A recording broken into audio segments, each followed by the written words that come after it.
اب مثلا میں خود اسی فیز سے گزر رہی ہوں کہ بچہ بڑا ہو گیا ہے، تو میری ایکسپیکٹیشن یہ ہے کہ وہ ہر نماز جماعت سے مسجد میں پڑھے، یہ میری ایکسپیکٹیشن، لیکن میں اس پر مستقل ابھی کام کر رہی ہوں، فیسیلیٹیٹ بھی کر رہی ہوں، یاد دہانی بھی کراتی ہوں، حتیٰ کہ جیسے گھر میں نہیں دور ہے، اذان ہو گئی ہے تو بعض کا ٹیکسٹ میسج کر دیتی ہوں اذان ہو گئی ہے، مسجد کوئی قریب ہے یا نہیں، یا واپس آئے گا تو پوچھوں گی کہیں مسجد تھی، پڑھی نماز، کہاں پڑھی، مسجد پڑھی ہے وہیں پڑھ لی.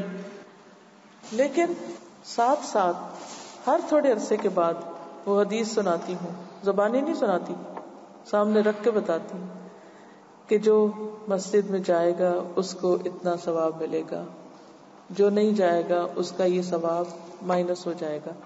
اور پھر میں صرف یہ نہیں بتاتی 27 ٹائمز، میں کہتی ہوں 27 ٹائمز مسجد سے پڑھنے والے اوپر جائیں گے، اوپر جائیں گے، اوپر جائیں گے، یعنی فزیکلی بھی اس کو اشاروں سے بتاتی ہوں. اب 27 ٹائم تو میں اشارہ نہیں کر پاتی، لیکن ایٹ لیسٹ دیکھو تمہاری نماز یہاں ہے، مسجد والوں کی نماز یوں جائیں گے اوپر قیامت کے دن، یوں. کبھی بتاتی ہوں کہ دیکھو منافقین مسجد نہیں جاتے تھے فجر اور عشاء میں. کبھی کہتی ہوں جس دن تمہاری فجر مسجد میں ہونے لگی میں سمجھوں گی اب تمہارا ایمان مکمل ہوا. یعنی ہر دفعہ ایک بات نہیں کرتی. اور ابھی وہ سٹیج نہیں آئی کہ میں اپنے سخت غصے کا اظہار کروں، ابھی نہیں کر رہی، کیونکہ ابھی میں سمجھتی ہوں کہ ابھی تعمیر ہو رہی ہے اور اس کو ڈسٹرب نہیں کرنا، کہ وہ اس کو لے لے، پکڑ لے. کیونکہ جیسے بچوں کے مسلز کمزور ہوتے ہیں نا، تو آپ ایک چیز انہیں دیتے ہیں وہ گرا دیتے ہیں، پھر دیتے ہیں، پھر کرتے کرتے پکڑنا آتا ہے. یہی حال نالج اور ہیبٹس ہے. ایک دفعہ میں سن کے نہیں آتی چیز، ایک دفعہ کروائی، کر لی، اگلی دفعہ آپ چاہتے ہیں خود ہی چلے جائیں، نہیں ابھی نہیں جا سکتے. آپ پہلے سے بتا، اچھا وہ 5 منٹ رہ گئے اذان ہونے میں، کیا خیال ہے کہ اب یہ وائنڈ اپ نہ کریں اور یہ کام نہ کریں. پھر اس وقت میں یہ بھی ہوتا ہے کہ بعض اوقات یہ بھی کہتی ہوں کہ لیٹ ہو گیا، پیچھے رہ گئے، دیر ہو گئی، ایٹ ٹائمز یہ بھی کہنا پڑتا ہے. لیکن ہر وقت یہی کہنا کافی نہیں ہوتا. اور جیسے اس روز میں نے آپ کو بتایا تھا نا کہ کچھ ساؤنڈز ایسی بنا لیں کہ جو مختلف موقعوں کی مناسبت سے اس کے تلازم سے یا اس کے کنیکشن سے وہ اس کام کو یاد کر لیں. تو یہ ساری چیزیں جو ہیں وقت لیں گی. آپ نے تھکنا نہیں، آپ نے ہمت نہیں ہارنی، پر امید رہنا ہے اور اپنی امیدوں کی یاد دہانی ان کو کراتے رہنا ہے. اور یہ بھی بتانا ہے کہ اگر یہ کام نہیں ہوا تو اس کے کتنے خطرناک نتائج ہو سکتے ہیں. کیا تم چاہو گے کہ قیامت کے دن تم عبداللہ بن ابی کے ساتھ کھڑے ہو؟ ہاں، اگر پہلے آپ نے عبداللہ بن ابی کا کردار واضح کر دیا اور انجام واضح کر دیا، تو جس طرح ایک نرم پودا ہوتا ہے نا، تو اس کو سٹیبل ہونے میں وقت لگتا ہے، ایسے ہی کوئی بھی ایک عادت پہلے چھوٹے سے ایک بیج ڈالیں گے آپ، پھر وہ چھوٹی سی کومپل نکلے گی، پھر وہ آہستہ آہستہ بڑھے گی، پھر کرتے کرتے اسٹرانگ ہوگی، پھر وہ پھل لائے گی، پھر آپ وہ پھل کھا کے ٹھنڈے ہوں گے، پھر آپ کو خوشی ملے گی. یہ نہیں ہو سکتا جس دن آپ بیج ڈالیں اگلے دن آپ میں پھل لاؤ، یہ نہیں ہو سکتا، پاسبل نہیں. جی مجھے یاد ہے جب آپ نے پہلی دفعہ شام کے لیے ٹائم ٹیبل بنانے کے لیے کہا تھا، میں اور شام دونوں 4 گھنٹے کا ٹائم سے ہم نے شروع کیا تھا کہ 4 گھنٹے ہم ٹائم بناتے ہیں کہ ہم نے اس وقت کیا کرنا ہے، اس وقت کیا کرنا ہے. اتنا وہ مشکل تھا کیونکہ گروتھ کا ٹائم تھا اور اس وقت اتنا زیادہ اس کے لیے بیٹھنا، پھر اٹھنا، پھر بیٹھنا، اس طرح کا ٹائم ٹیبل بنایا تھا کہ ابھی ہم نکلیں گے، پھر پڑھیں گے، پھر بیچ میں بریک، پھر اٹھنا ہے، پھر کسی کو ملنا ہے، پھر اس طرح کر آہستہ آہستہ ماشاءاللہ پورے دن کا ٹائم ٹیبل بننے لگا. اور اب ماشاءاللہ سے اس کا خود ہی اسکیڈول جیسے سیٹ ہوتے میں نے یہ کام کرنا ہے. تو یہی جو آپ ابھی کہہ رہی ہیں کہ بیج آپ نے ڈالا اور پھر وہ گرو کیا، وہ کس طرح سے آگے بڑھتا ہے. بالکل، یعنی ڈے 1 پہ آپ 24 آور کا ٹائم ٹیبل ان کو نہیں دے سکتے قطعاً. ایک چیز کر لیجئے، پھر دوسری، پھر تیسری، پھر چوتھی، کرتے کرتے کرتے انشاءاللہ ایک وقت آئے گا کہ وہ سب کچھ کرنے کے قابل ہو جائیں گے. پھر یہ ہے کہ جو چیزیں آپ ان کو بتائیں ان کو فالو تھرو کریں, اینڈ تک دیکھتے رہیں کہ کیا ہوا. جیسے ایک گارڈنر ہوتا ہے نا, تو وہ یہ نہیں ہوتا بیج ڈال کے پھر سو جاتا ہے, وہ روز دیکھتا ہے کہ اچھا اب کیا سٹیج ہے, اب کیا ہو رہا ہے, اب کیا ہو رہا ہے.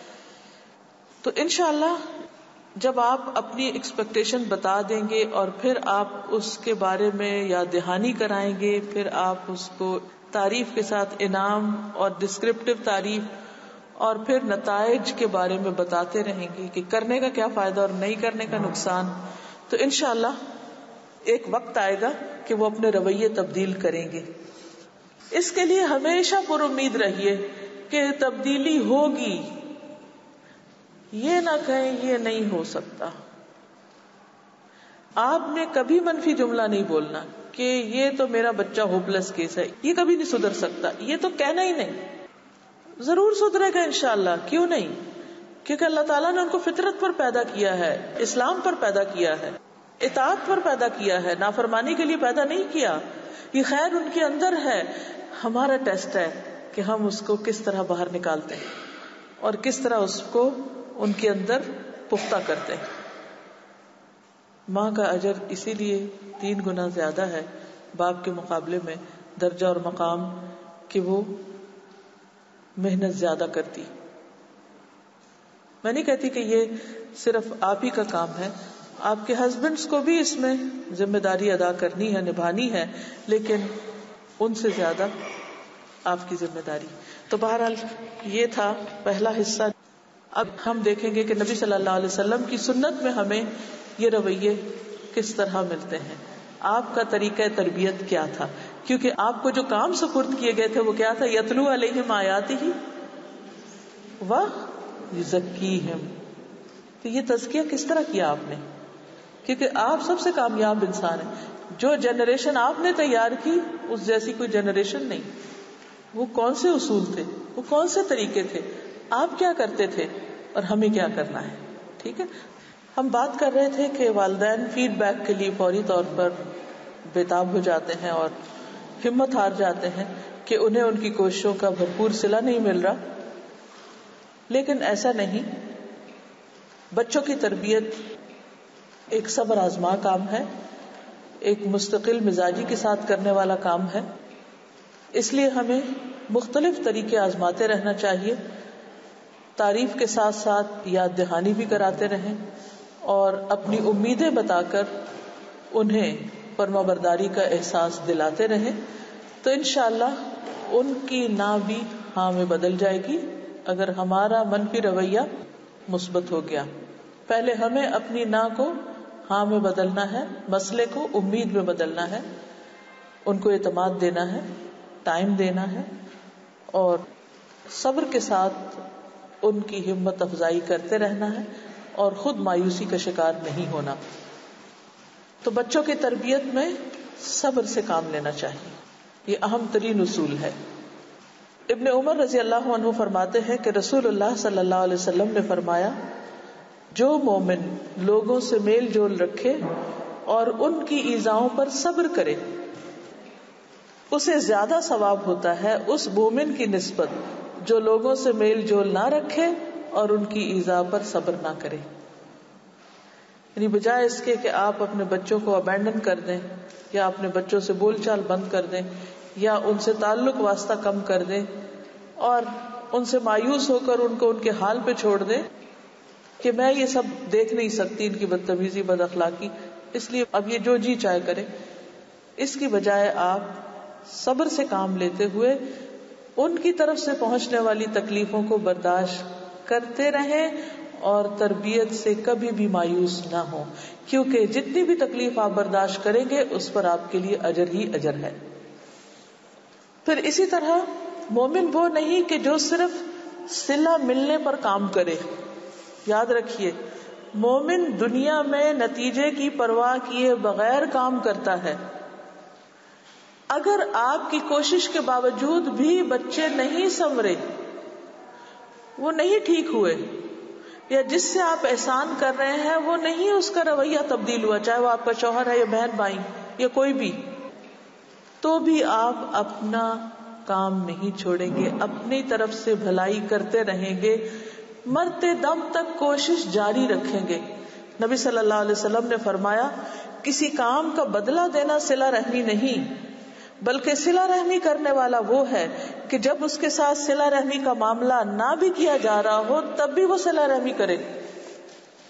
یعنی جب اس کی بات نہ بھی مانی جا رہی ہو تب بھی وہ دوسرے کے ساتھ احسان کرتا رہے، کیونکہ اسے اپنا فرض پورا کرنا ہے. تو تربیت اولاد ہمارا فرض ہے. بچے نہیں بھی سنتے، نہیں بھی جواب دیتے، نہیں بھی بات مانتے، تو بھی ہمیں اپنا کام کرتے رہنا ہے، کام نہیں چھوڑنا، یہ یاد رکھیے. پھر اسی طرح میں نے آپ سے یہ ذکر کیا تھا کہ بچوں کی تربیت میں جو چیز خلل اندازی ڈالتی ہے وہ ان کی سوچوں، ان کے کاموں، ان کی دنیا میں بار بار انٹرفیرنس اور روک ٹوک. بار بار کی روک ٹوک سے بچیے. حضرت انس کہتے ہیں اللہ کی قسم میں نے نبی صلی اللہ علیہ وسلم کے ساتھ تقریباً 9 سال گزارے، 9 سال ان کی خدمت کی. مجھے نہیں معلوم کہ کبھی آپ نے کسی کام کے لیے جو میں نے کیا ہو یہ فرمایا کہ تم نے ایسا کیوں کیا، اور نہ ہی اس کام کے لیے جسے میں نے چھوڑ دیا ہو آپ نے یوں فرمایا کہ تم نے ایسا کیوں نہیں کیا. انس بچے تھے، 10 سال کی عمر میں ان کی والدہ ان کے پاس لائی تھی اور ساری ٹین ایج انہوں نے حضور صلی اللہ علیہ وسلم کے ساتھ گزاری تھی. لیکن آپ ان کو بار بار ٹوکتے نہیں تھے، یہ کیوں کر دیا وہ کیوں نہیں کیا. ہر وقت کی روک ٹوک، نوک جھونک اچھی نہیں ہوتی. لمبی لمبی انسٹرکشنز اور لمبی لمبی نصیحتیں اچھی نہیں ہوتی. خاص طور پر لوگوں کے سامنے ان کو بے عزت کرنا اور ان کو مجبور کرنا کہ وہ مخصوص کام کریں، یہ درست نہیں. اس سے بچیں. اصل میں ہم ایسا کرتے کیوں؟ میں نے اس بات کو بھی اپنے اوپر لا کر دیکھا کہ ہم بچوں کے ساتھ کیوں ایسا کرتے ہیں کسی اور کے سامنے. دراصل ہم خود کو بری ذمہ ثابت کرنا چاہتے ہیں. بھئی ہم بہت سمجھاتے ہیں ان کو، یہ نہیں ہماری بات سمجھتے، اس لیے اگر یہ بدتمیزی کر رہے ہیں تو یہ خود ذمہ دار ہیں، ہم نہیں ہیں. ہم تو سمجھا چکے اور دیکھو تمہارے سامنے بھی سمجھا رہے ہیں. اس سے کام ختم نہیں ہوگا، اس سے فرض پورا نہیں ہوگا. ہمیں اپنا فرض صبر کے ساتھ ادا کرتے رہنا ہے. اور حضرت انس کی یہ مثال یاد رکھنی ہے کہ نبی صلی اللہ علیہ وسلم نے ان کو بہت زیادہ روک ٹوک نہیں کی، بہت زیادہ انٹرفیئر نہیں کیا ان کے کاموں میں، کیونکہ انٹرفیئرنس سے بچے کے تخیلات پر بھی اثر پڑتا ہے. تو بعض اوقات جیسے میں اپنے بچے کو آواز دیتی ہوں نا، ایک دیتی ہوں اچھا میں آ رہا ہوں، پھر میں جا کے دیکھتی ہوں تو وہ اپنے خیالوں میں بیٹھا ہوتا ہے یا کوئی کاپی لے کے کچھ کر رہا ہوتا ہے. پھر میں سوچتی ہوں کہ میں تھوڑی دیر چھوڑ کیوں نہیں دیتی. اس وقت کیا پتا یہ اس کی کوئی ٹرین آف تھاٹس چل رہی ہو اور وہ کسی نتیجے پہ پہنچنا چاہتا ہو اور میں بار بار اس کو ڈسٹرب کری، کرو کرو کرو. ابھی مجھے یہ یاد دلا رہی ہے کہ آپ جب مجھے کہتی تھی کوئی کام تو کہتی تھی کہ صرف ایک دفعہ دروازہ ناک کرنا ہے، بار بار نہیں کرنا. جیسے ہوتا ہے نا کہ بچے کو یاد دہانی کرانی ہوتی تو ہم سر پہ سوار ہو کے کھڑے ہو جاتے، اس کو ٹائم نہیں دیتے. تو ہمیشہ ایک دفعہ ناک کر کے چھوڑ دیں، تھوڑا وہ اپنے ہوش میں آ جائے.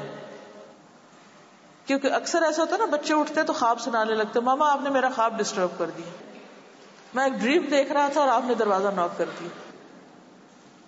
کیونکہ وہ گروئنگ ایج ہے، وہ چیزیں ڈسکور کر رہے ہیں، وہ سمجھنے کی کوشش کر رہے ہیں.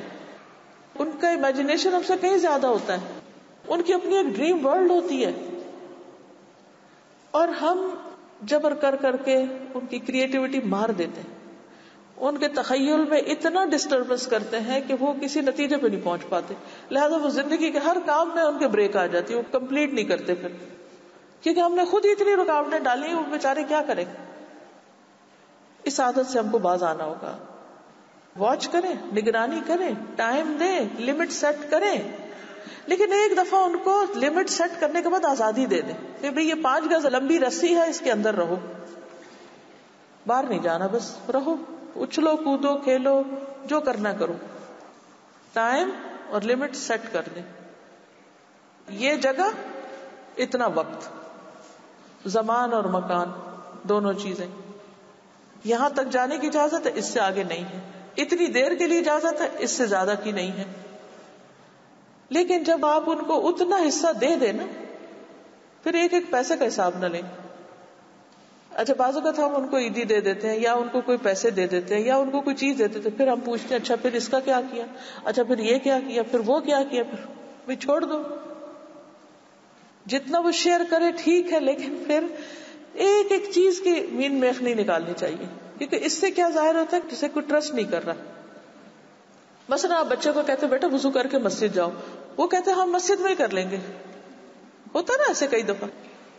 آپ مان جائیے کہ انہوں نے مسجد میں کر لیا ہوگا، جب واپس آئے تو عدم اطمینان کا اظہار نہ کریں میرا نہیں خیال کہ تم نے وضو کیا ہے، وہ تمہارے پاؤں میں یہ چیز نظر آ رہی ہے مجھے. نہیں، یہ نہ کہیں، اعتماد کرے. پھر اسی طرح ہر بچہ مختلف ہوتا ہے. ایک بچہ یہ ہوتا ہے کہ اسکول سے آتے ہی پہلے ہوم ورک کرے گا، پھر کپڑے بدلے گا، پھر کھانا کھائے گا. دوسرا بچہ ہے وہ آ کر پہلے کپڑے بدلے گا، پھر ہوم ورک کرے گا، پھر کھانا کھائے گا. تیسرا ہے وہ پہلے آ کے کھانا کھائے گا، پھر کپڑے بدلے گا، پھر ہوم ورک کرے گا. ہے نا، ہر بچے کی عادت فرق ہوتی. ایز لانگ ایز وہ تینوں کام کر رہے ہیں اور چوتھے نماز بھی ہے، یہ سارے کر رہے ہیں، تو ترتیب سے کیا فرق پڑتا ہے. نبی صلی اللہ علیہ وسلم نے حج کے موقع پر ایک نے کہا میں نے بال منڈوا لیے اپنے لا حرج، کسی نے کہا میں نے پہلے قربانی کری، اب نے کہا لا حرج، چوتھے نے آ کے کہا میں نے کنکریاں پہلے اب نے کہا لا حرج. کوئی بات نہیں، ایز لانگ ایز تم یہ سارے کھانے پر کر رہے ہو تو کوئی فرق نہیں کہ یہاں سے شروع کرو یا یہاں سے شروع کرو، بس کرنا مقصود ہے. یہ ایکسپیکٹڈ ہے، یہ کرنا ہے، اب جیسے بھی کرو. assign the task and leave them alone. آخر ان کی بھی تو عقل ہے، ان کو بھی سوچنے دیں، ان کو بھی کرنے دیں. کیونکہ اصلاح کی نیت سے بھی کسی کے پیچھے پڑ جانا بگاڑ پیدا کرتا ہے. پیچھے نہ پڑے، پیچھا چھوڑ دے. مطلب پیچھے سے بڑا واچ کرنا، مانیٹر کرنا تو ہے، مانیٹر کریں گے کہ کیا ہو رہا ہے، لیکن سر پہ سوار نہیں ہوں گے. اسی طرح ٹو نہیں لگانی، تجسس نہیں کرنا کہ ان کے دراز کھولیں، ان کی ڈائریاں پڑھیں. ٹھیک ہے جب بہت کوئی خرابی ہو تو ضرور آپ دیکھیں کہ کیا ہو رہا ہے، لیکن تجسس نہ کریں، کیونکہ اس سے کیا ہوگا، آپ پریشان ہوں گے اور وہ آپ پر اعتماد چھوڑ دیں گے، شرمندہ ہوں گے. وہ حیا کی چادر تار تار ہوگی، کام خراب ہو جائے گا، پھر وہ برائی پر نڈر ہو جائیں گے. اگر آپ کو پتہ بھی چل جائے کہ آپ کا بچہ کسی انتہائی خراب کام میں، تو صرف اس کو ڈانٹ ڈپٹ کے اور بتا کے مجھے چل گیا پتہ تم نے کیا کیا اور تم کیا کر رہے اور یہ، اور اس سے اصلاح نہیں ہونے کی. وہ چل بھی گیا تو وہ کیا کرے گا. اب آپ دیکھیں اس خرابی کی جڑ کاٹیں.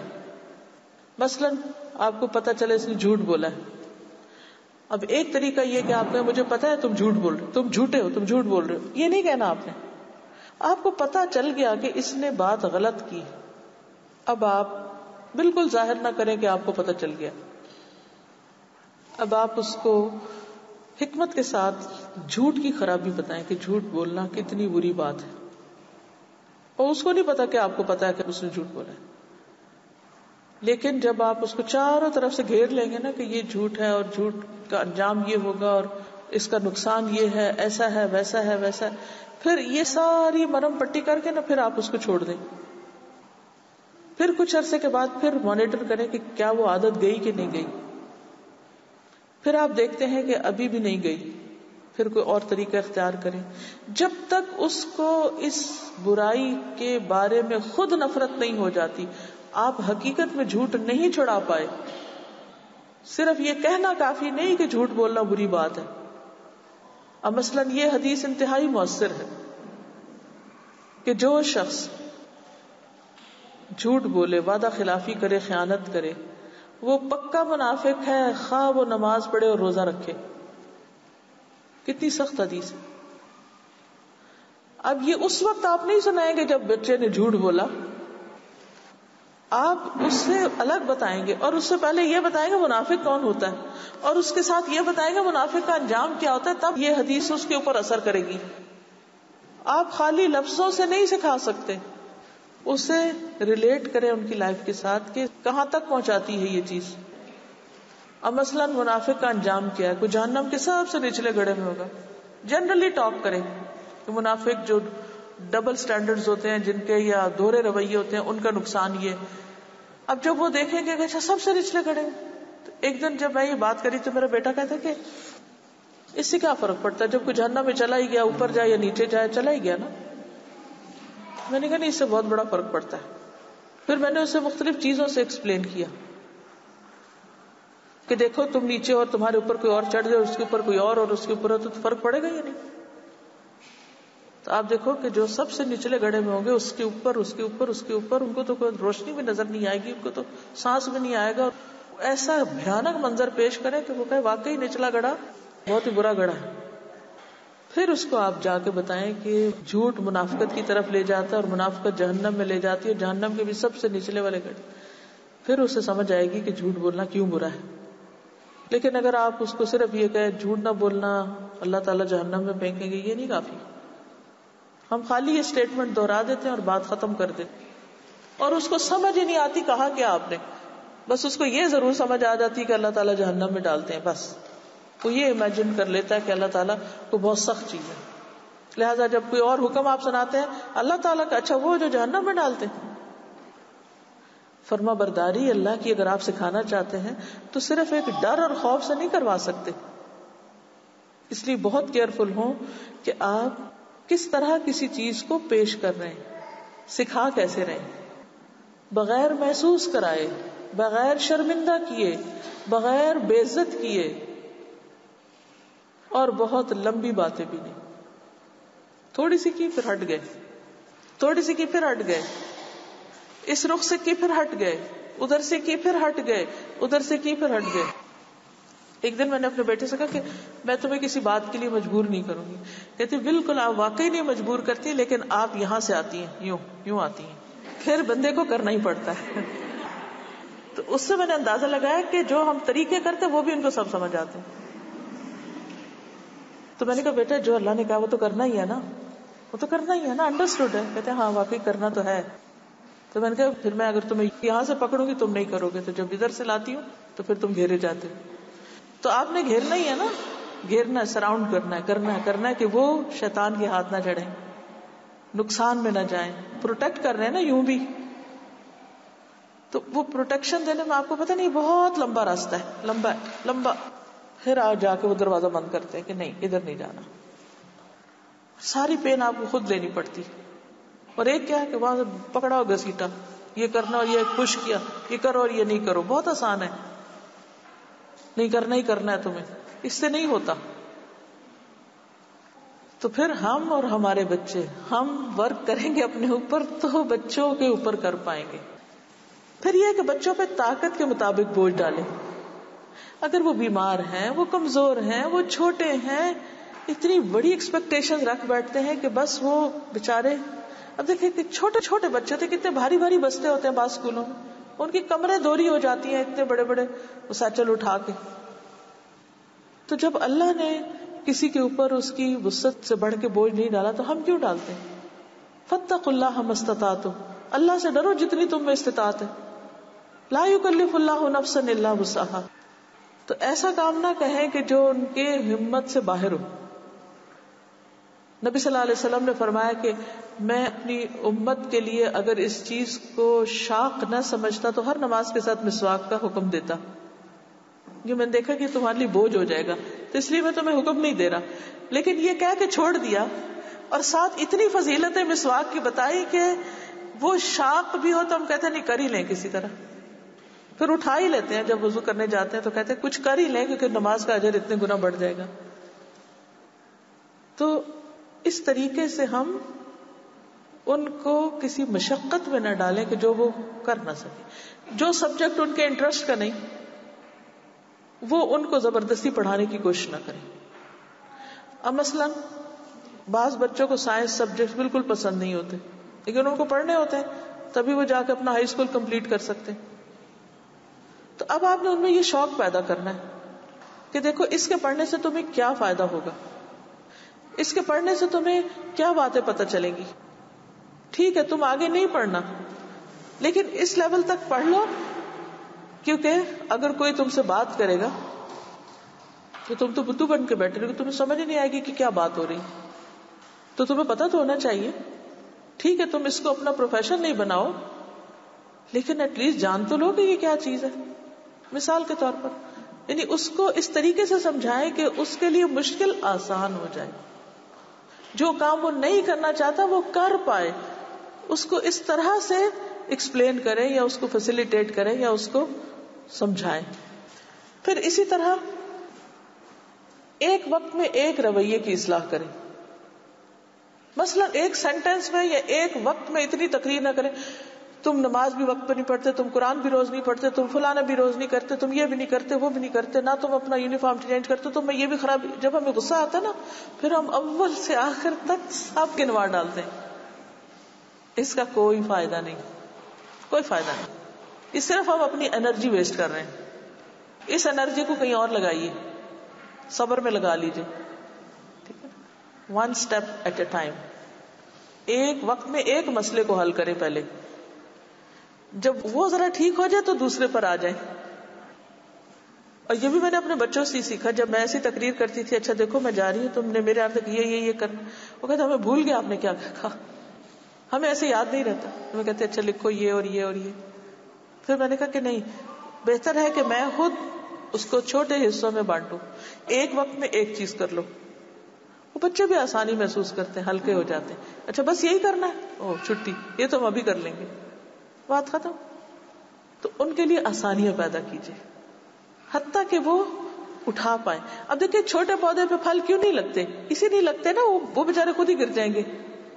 تو اسی طرح اگر چھوٹے بچوں پہ بڑے بڑے کام ڈال دیں گے تو وہ بعض اوقات نہیں کر پائیں گے. لیکن ان کو انڈر ایسٹیمیٹ بھی نہیں کریں کہ بڑے بھی ہو جائے تو کہ ابھی بھی نہیں کر سکتے. نہیں, ڈالیں, ڈال کے دیکھیں.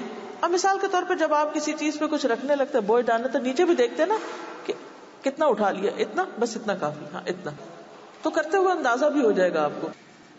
معاذ بن جبل کہتے ہیں کہ نبی صلی اللہ علیہ وسلم نے مجھے یمن کا حاکم بنا کے بھیجا, تو فرمایا تم اہل کتاب کے لوگوں سے ملو گے تو ان کو اس بات کی طرف بلانا کہ وہ ایک اللہ کو مانے, یعنی اللہ کو ایک مانے اور محمد صلی اللہ علیہ وسلم کو اس کا رسول مان لے. اگر وہ اس کو مان لیں تو ان کو یہ بتانا کہ اللہ نے ہر دن رات میں 5 نمازیں فرض کی. اگر وہ اس کو مان لیں تو ان کو بتانا کہ اللہ نے ان پر زکوٰۃ بھی فرض کی, جو ان کے مالداروں سے لی جائے گی اور ان کے محتاجوں کو دی جائے گی. اگر وہ اس کو مان لیں تو ان کے عمدہ مال کو لینے سے بچنا اور مظلوم کی بد دعا سے بچنا, کیونکہ مظلوم کی بد دعا اور اللہ کے درمیان کوئی پردہ نہیں. گورنر کو یہ انسٹرکشن دی جا رہی ہیں کہ 1 thing at a time کروانا, جا کے اسپیچ لمبی نہیں دینا کہ اللہ نے تمہیں یہ بھی کہا, یہ بھی کہا, یہ بھی کہا, یہ بھی کہا. ان کو تو پتہ ہی نہیں کہ یہ سب کچھ بھی کرنا ہوتا ہے. اب کوئی نیو مسلم ہوتا ہے, پہلے ہی دن اس کو لمبی لسٹ نہ دے دیں. پہلے دن ایک چیز سکھائیں, پھر دوسری سکھائیں, پھر تیسری سکھائیں. قرآن پاک کیوں 23 سال میں نازل ہوا تھا؟ اسی وجہ سے. اور یہ جو لوگ 1 سال میں پڑھتے ہیں پھر گھبراتے ہیں کہ ہمارے عمل میں چینج نہیں آ رہا, وہ بےچارے اسی لیے پریشان ہوتے ہیں. آپ ان کو تسلی دیں کہ ٹھیک ہے, ایک دفعہ آپ پڑھ لیں سارا اور پھر ایک ایک چیز پر ورک کرتے چلے جائیں. پہلے فرائض کو لے لیں, پھر سنتوں کو, نوافل کو. تو گھبرائیں نہیں, کرتے رہیں اور ان کو بھی ٹائم دیں. ہم لوگوں سے بھی اتنی جلدی ایکسپیکٹیشن رکھ لیتے ہیں, اب اس نے سارا قرآن پڑھ لیا اور اب یہ فرشتہ کیوں نہیں نظر آتا, اور پھر بدنام کرنے لگتے ہیں. کوئی فائدہ نہیں قرآن پڑھنے کا, کیونکہ لوگ تو چینج ہی نہیں ہو رہے. نہیں, گیو دم ٹائم. اس لیے مجھے کبھی گھبراہٹ نہیں ہوتی, پریشانی نہیں ہوتی. اب روزانہ کوئی نہ کوئی چٹ آ جاتی ہے میرے پاس, کوئی مجھے لکھ دیتا ہے آپ کے اسٹوڈنٹ ایسا کرتے ہیں ویسا کرتے ہیں. پھر میں کہتی ہوں وہ انسان ہے, انہیں ٹائم دو. وہ کیسی زندگی گزار رہے تھے, اگر ان کو اللہ نے قرآن کی طرف آنے کی رہنمائی دی ہے, ان کے گھروں کے حالات کیسے, ان کو کیسی کیسی مشکلات کا سامنا ہے. Give them time. At least وہ کر تو رہے ہیں نا, وہ اسٹرگل کر رہے ہیں. وہ کرتے کرتے اس اسٹیج پر بھی آ جائیں گے جس پر آپ ہیں, یا آپ ان کو دیکھنا چاہتے ہیں. لیکن ڈے 1 پہ ان سے ایکسپیکٹ نہ کریں, مایوسی ہوگی. پھر آپ کا اپنا کام بھی ڈھیلا ہو جائے گا, آپ بھی چھوڑ بیٹھیں گے فائدہ کو نہیں کرنے کا. ان کو انسان سمجھے اور فوراً اپنے آپ کو لے کہ اس مقام تک پہنچنے میں مجھے کتنے سال لگے, میں کیوں چاہتی ہوں وہ چیز آج ہی میرے بچوں میں آ جائے یا اسٹوڈنٹس میں آ جائے. ابھی ان کا وہ ٹائم ہے جو میں نے فلاں وقت میں گزارا تھا. تو اس سے انسان مایوس نہیں ہوتا, ایفرٹ لگی رہتی. تو اس ویک کا جو مین تھیم ہے نا, وہ یہ ہے کہ ہمیں مستقل کام کرتے رہنا ہے صبر حکمت کے ساتھ, اور جو کر رہے ہیں اس کو کنٹینیو کرنا ہے مختلف طریقے ایڈ کرتے ہوئے. پھر یہ کہ ترتیب وار کام بتایا کریں, چھوٹے سے بڑے کی طرف جایا کریں. مثلا حضور صلی اللہ علیہ وسلم کی خدمت میں اعرابی حاضر ہوا, عرض کی یا رسول اللہ صلی اللہ علیہ وسلم مجھے کوئی ایسا عمل بتائیے جب میں اس کو کروں تو جنت میں جاؤں. آپ نے فرمایا اللہ کی عبادت کرو, کسی کو اس کا شریک نہ بناؤ, فرض نماز قائم کرو, زکوٰۃ ادا کرو, رمضان کے روزے رکھو. اس نے کہا قسم اس ذات کی جس کے ہاتھ میں میری جان ہے, میں نہ اس سے زیادہ کروں گا نہ کم. اور وہ چلا گیا. آپ نے فرمایا جو کسی جنتی کو دیکھنا چاہتا ہے تو اس کو دیکھ لے. وہ پکا عہد کر کے چلا کہ بس میں یہ کر لوں گا. تو اسی طرح جب آپ کسی کو کام دیں تو آپ اسے کہیں کہ یہ 4 کام کر لو, یہ 3 کر لو, یہ 2 کر لو, یہ 1 کر لو. اچھا اگر تم نے کر لیا تو یہ مل جائے گا تمہیں, ایک سٹیپ تم آگے چلے جاؤ. تو اس سے کیا ہوگا کہ اس کے اندر ایک ہمت آ جائے گی کہ ہاں یہ میں کر سکتا ہوں. جب ہم ان کو ان گنت کام دے دیتے ہیں تو پھر وہ نہیں کر پاتے. پھر گنتی کی شکل میں 4 کر لو 4 نہ کرو, یعنی آپ اس کو انکریز کر سکتے ہیں نا. جب چھوٹے ہوں تو ایک ایک چیز پھر تھوڑا بڑھائیں پھر بڑھائیں. مثلا ابن عباس سے مروی ہے کہ عبد القیس کا وفد حضور صلی اللہ علیہ وسلم کی خدمت میں حاضر ہوا. کہا کہ ہم ربیہ قبیلے میں سے ہیں اور آپ کی خدمت میں صرف حرمت والے مہینوں میں حاضر ہو سکتے ہیں, کیونکہ راستے میں جنگ و جدل ہوتی ہے, ہم آ نہیں سکتے. اس لیے آپ ہمیں ایسی باتوں کا حکم دیجئے کہ ہم سیکھ لیں اور جا کر پیچھے رہنے والوں کو بھی سکھائیں اور ان کو ان کی دعوت دیں. آپ نے فرمایا میں تمہیں 4 چیزوں کا حکم دیتا ہوں اور 4 چیزوں سے منع کرتا ہوں. 4 چیزیں کرنے کی کیا ہے؟ اللہ پر ایمان. پھر آپ نے اس کی تفصیل بتائی کہ اس بات کی گواہی کہ اللہ کے سوا کوئی معبود نہیں اور میں اللہ کا رسول ہوں. دوسرے نماز, تیسرے زکوٰۃ, چوتھے جو مال غنیمت تمہیں ملے اس میں سے 5واں حصہ مجھے ادا کرنا, کیونکہ اللہ رسول کا تھا نا 5واں حصہ. 4 چیزوں سے منع کرتا ہوں. کدو کے برتن, سبز لاکھی, کھجور اور تارکول کے برتنوں کو استعمال کرنے سے روکتا ہوں. یہ استعمال نہیں کرتے, یعنی کچھ برتن استعمال کرنے سے روکا ان کو, کیونکہ اس قوم میں خاص طور پر ان کو استعمال کیا جاتا ہے, ان میں شراب وغیرہ بنتی تھی تو اس وجہ سے ان کو روکا. پھر سٹیپ بائی سٹیپ, جیسے بچہ چلنا سیکھتا ہے نا تو وہ ایک دم بھاگتا تھوڑی ہے. پہلے آپ اس کو کھڑا کرتے, انگلی سے چلاتے, پھر کسی چیز کے سہارے سے چلاتے, پھر آپ اس کو تھوڑا سا چھوڑتے پھر پکڑ لیتے ہیں, پھر کرتے کرتے پھر وہ آہستہ آہستہ چلنے لگتا ہے, پھر دوڑنے لگتا ہے. یہی ترتیب ہر کام میں رکھیے. پہلے ایک ایک لفظ بچے بولتے ہیں, پھر 2 لفظ کرتے, پھر 3, پھر سینٹینسز بولنے لگتے ہیں, پھر پورے کے پورے پیراگراف. تو ہر چیز میں آہستگی, ترتیب, تدریج یاد رہے گا. ترتیب, تدریج, گریجولی. جیسے شراب جب حرام ہوئی تھی تو سٹیپ بائی سٹیپ حرام ہوئی تھی, ایک ہی دفعہ نہیں. پھر کنسسٹنسی, تسلسل. مثلا آپ اگر ایک عادت پہ کام کر رہے ہیں تو یہ نہیں کہ ایک ہفتے میں ایک پہ کام کیجیے اگلے میں دوسرے, نہیں, جب تک وہ پکی نہ ہو جائے لگے رہیے اس پر. ساتھ دوسری شروع کر سکتے ہیں ٹارگٹ, لیکن اس ایک کو چھوڑنا نہیں. مثلا آپ یوں سمجھے کہ جیسے رسیاں لٹک رہی ہیں نا, تو پہلے آپ نے ایک کو پکڑا, پھر آپ دوسری کو پکڑ کے ساتھ ملاتے, پھر تیسری کو پکڑتے, پھر چوتھی کو پکڑتے, 5ویں. یہ نہیں کہ چوتھی کو پکڑتے ہوئے پہلی چھوڑ دیں, وہ پکڑے رکھیں گے, ساتھ ایک اور ملا لیں گے, ایک اور ملا لیں گے, پھر ایک اور لے لیں گے, پھر ایک اور لے لیں گے. کرتے کرتے وہ ایک مضبوط رسی بٹ جائے گی.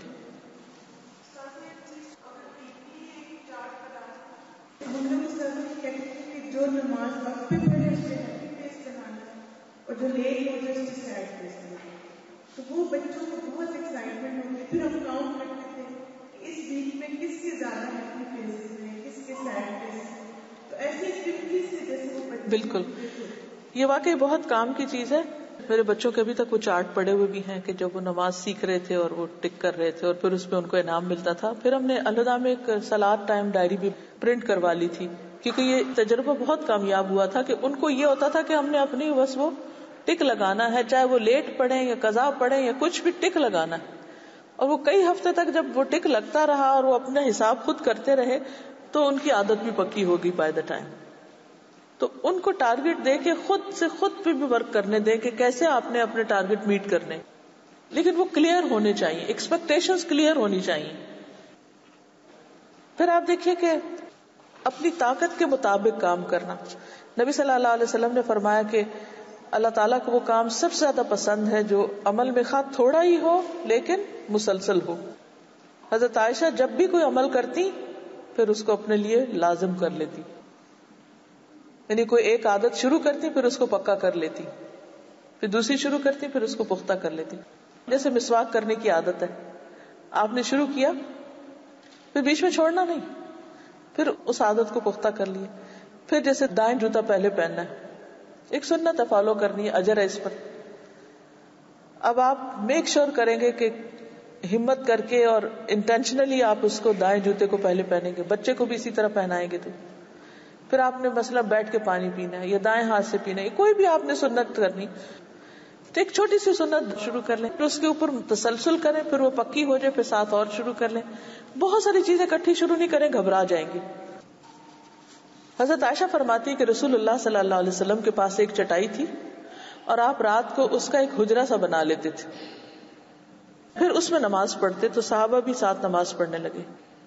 آپ دن کو اس چٹائی کو بچھا لیتے. ایک رات صحابہ کو ہجوم ہو گیا. آپ نے فرمایا اے لوگو، تم پر اتنا عمل کرنا لازم ہے جس کی تم طاقت رکھتے ہو.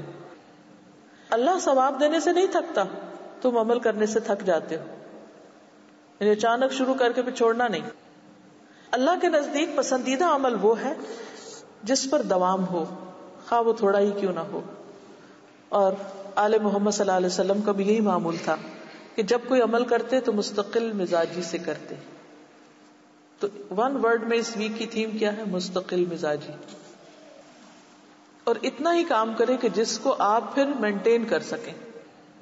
اب مثلاً اگر آپ ایکسرسائز کرتے ہیں، ایک دن آپ گھنٹہ بھر کر لیں اور دوسرے دن آپ کچھ بھی نہ کریں، پھر آپ کسی دن 2 گھنٹے کر لیں اور پھر کچھ بھی نہ کریں، پھر آپ کہیں نہیں وہ ویک میں اتنے گھنٹے کرنی ہوتی. نہیں، وہ ویک میں ایک ہی دفعہ ساری کرنے سے اتنا فائدہ نہیں ہوگا جو روزانہ تھوڑی تھوڑی کرنے سے ہوگا. اسی طرح اللہ تعالیٰ چاہتے تو بس یہ ٹارگٹ دے دیتے دن میں 5 نمازیں پڑھنی، ہم ساری عشاء کے وقت اکٹھی کر لیتے، تو اس کا وہ فائدہ تو نہیں نا کہ جو دن کے ہر تھوڑے وقت کے بعد نماز پڑھنی ہوتی ہے. کیونکہ نبی صلی اللہ علیہ وسلم نے فرمایا کہ اللہ تعالیٰ نہیں تھکتا، تم تھک جاؤ گے. تو اللہ تعالیٰ کو وہ عمل محبوب ہے جس پر مستقل مزاجی کی جائے. عبداللہ بن عمرو بن عاص سے مروی ہے کہ نبی صلی اللہ علیہ وسلم نے فرمایا اے عبداللہ فلاں کی طرح نہ ہو جانا، وہ رات میں عبادت کیا کرتا تھا پھر اس نے چھوڑ دی. تو اصل کیا ہے؟ کام کرنا ہے، پھر یاد دہانی کرانی. بچوں کو یاد دہانی کی بہت ضرورت ہوتی. اب بعض مائیں کہتی ہیں کہ ہم بار بار کہیں ان کو کہ نماز پڑھو. یہ بار بار کہنا نہیں ہے، یہ یاد دہانی ہے. اس کو بار بار کہنا نہ کہیں، یاد دہانی کرنا سمجھیں، ریمائنڈر. کیا ہمیں ریمائنڈر کی ضرورت ہوتی اپنے لیے؟ ہوتی ہے نا. ہم ایک دوسرے کو بھی کہتے ہیں اچھا مجھے یاد کرا دینا، تو بچے تو جلدی بھول جاتے ہیں، تو ان کو بھی ریمائنڈر چاہیے ہوتے ہیں. اس وقت فرسٹریٹ نہ ہو، بتا تو چکی تھی میں، پھر تم کیوں بھول گئے؟ تمہیں یاد رکھنا چاہیے تھا. وہ ٹھیک ہے سب باتیں، لیکن ابھی عادت پختہ نہیں ہوئی جب تک یاد دہانی. اور الحمدللہ ماؤں میں یہ عادت ہوتی بھی ہے، دور بیٹھے بھی وہ ان کا پیچھا کرتی رہتی ہیں کہ تم نے ناشتہ وقت پہ کرنا ہے، تم نے یہ کرنا ہے وہ کرنا ہے. لیکن وہ ہمارے سارے ٹارگیٹ دنیا سے متعلق ہوتے ہیں. دین سے متعلق جو چیزیں ہم نے ان کے اندر ڈالنی ہیں ان کی عموماً یاد دہانی بھول جاتے ہیں. پھر ہم سوچتے ہیں یہ تو ٹو مچ ہو جائے گا، اب باقی اتنا کچھ کا ہے تو اس کو چھوڑ دو، تو دین پہ کمپرومائز کر لیتے ہیں آگے. وہ نہیں ہونا چاہیے. ٹھیک ہے نا. چلیے آج کے لیے اتنا کافی ہے. اگر کوئی سوال ہو آپ کے ذہن میں تو وہ کر لیجئے، انشاءاللہ باقی کل ہم مکمل کریں گے. اور آج کی باتوں کی کل تھوڑی سی پھر ریمائنڈر بھی ہو جائے گا. مجھے امید ہے کہ آپ اپنے اسائنمنٹس کر رہے ہیں اور اس کے ساتھ ساتھ اپنی ان چیزوں کو پختہ بھی کرتے جا رہے ہیں. جی بہت اچھا سوال ہے ان کا کہ مستقل مزاجی کے لیے کوئی ٹپ بتائیے. اس میں چاہوں گی آپ لوگ بھی شیئر کریں، لیکن مجھے جس چیز نے بہت فائدہ دیا وہ یہ کہ کاموں کو میں نے ٹائم کے ساتھ باندھا. مثلاً ہمیں دن میں 5 نمازیں بتائی گئی. اگر مختلف کاموں کو آپ 5 نمازوں کے آس پاس کر لیں، مثلاً فجر سے پہلے یہ کرنا ہے، فجر کے بعد یہ کرنا ہے، ظہر سے پہلے یہ کرنا ہے، ظہر، کیونکہ نماز تو پڑھنی ہی پڑھنی ہے، وہ تو فرض ہے نا. تو میں سوچتی ہوں کہ اللہ تعالیٰ نے یہ فرض کیوں قرار دیا کہ کسی حال میں معاف نہیں، کہ اس وقت تو ہم اللہ کے حضور حاضر ہوں گے سب کچھ چھوڑ کے. تو جب ہم اس کے ساتھ کسی چیز کو کر لیتے ہیں نا تو پھر وہ آسانی ہو جاتی ہے. ٹھیک ہے نا. اور اس میں پھر پرائرٹائز کرنا ہوگا کہ کون سی چیز ہم نے کرنی ہی کرنی ہے اس وقت. تو انشاءاللہ آپ دیکھیں گے کہ آپ کو پھر بھولے گا نہیں. پھر جب وہ چیزیں عادت بن جائے تو پھر اگلا ٹارگٹ سیٹ کر لیں. ایک یہ طریقہ ہے. دوسرا یہ ہے کہ آپ مختلف جگہوں پر لکھ لیں یا مختلف جگہوں کے ساتھ ان کو باندھ لیں. مثلا روزانہ کا ذکر ویسے تو انسان کرتا ہی رہتا ہے، لیکن جیسے ذکر الہی کا کارڈ ہے تو اس کو آپ نے کس وقت پڑھنا ہے. جس وقت پڑھنا ہے، مثلا کچن میں پڑھنا ہے تو کچن میں اس کو لگا لیں، گاڑی میں پڑھنا ہے تو گاڑی میں رکھ دیں. پھر اسی طرح باقی بھی جو کام آپ نے کرنے ہیں مختلف جگہوں پہ ریمائنڈر لگا دیں. کچھ کاموں کے لیے دن مقرر کر لیں. ٹھیک ہے. اچھا، اسی طرح یہ ہوتا ہے، ایک رکاوٹ مستقل مزاجی میں یہ ہوتی ہے کہ آپ تو کرنا چاہتے ہیں، گھر والے نہیں وہ کام کرنے دیتے. پھر اپنے ٹائم ٹیبل کو ان کے اراؤنڈ بھی بنائیں. ٹھیک ہے نا، کہ وہ کس وقت آپ کو وہ کرنے دیں گے. مثلا کچھ کاموں کو جب بچے اسکول گئے ہوں اس وقت کریے تاکہ وہ رکاوٹ نہ ہو. کچھ کاموں کو ان کے ساتھ مل کے پلان کیجیے تو آسانی ہو جائے گی.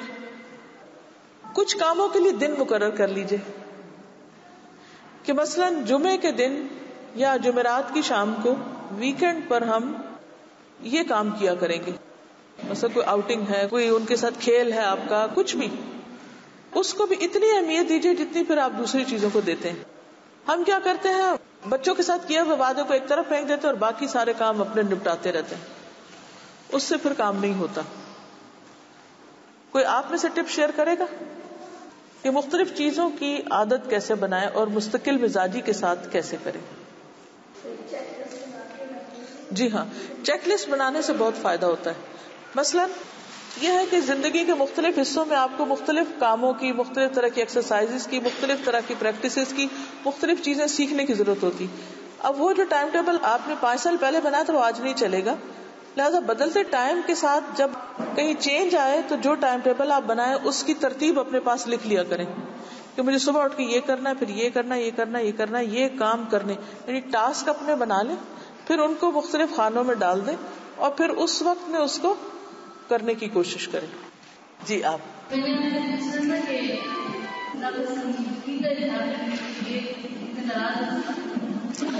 لمٹ کے اندر، اور لمٹ سے مراد یہ ہے کہ ہم نے خود ایسا نمونہ پیش نہیں کرنا کہ خود ہی ناپسندیدہ لگے. سمجھئے؟ یعنی مثلا ہم بعض اوقات اتنا ناک منہ چڑھاتے ہیں کہ ہماری شکل بگڑ جاتی، یا ایسے آواز میں بولتے ہیں جو گدھے کی آواز ہوتی ہے، یا ایسے کام کرتے ہیں کہ جو ہماری شخصیت کو مسخ کر دیتے ہیں. اس کا آپ نے خیال رکھنا ہے. ناپسندیدگی کا اظہار ضرور کریں لیکن آپ خود ناپسندیدہ نہ لگیں. ٹھیک ہے؟ بالکل آپ بتا سکتے ہیں کہ یہ ٹھیک نہیں ہے اور یہ ناقابل قبول ہے، لیکن فرم ہو، اگریسو نہیں ہو، اسرٹیو ہو.